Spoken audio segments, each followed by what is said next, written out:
बिजनि आनसलिक एबसुनि 45थि बोसोर साना जोबथुमानि गिबि सान भलिबल गेलेनाय ओमफ्राय जोंहा ओरै थाबाय काबादि नैबे भलिबल नायबाय था लोगोफोर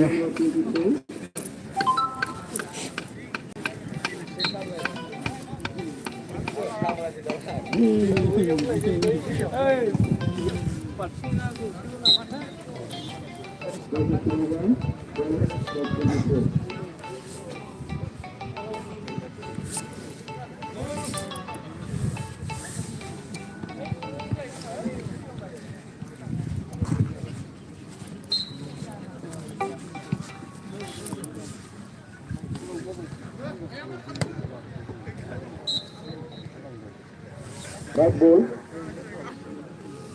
21 to 12.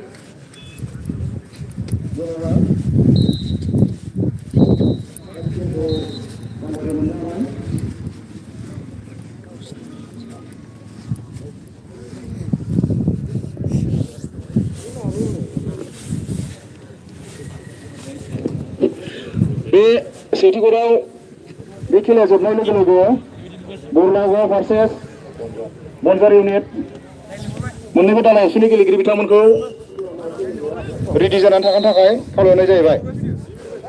बरलागाव दालाय एबसु आरो बनजार दालाय एबसु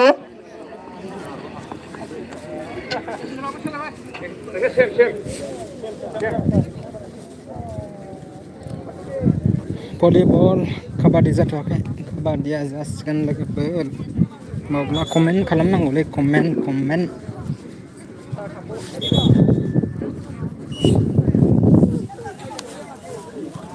गरम जोब्बाय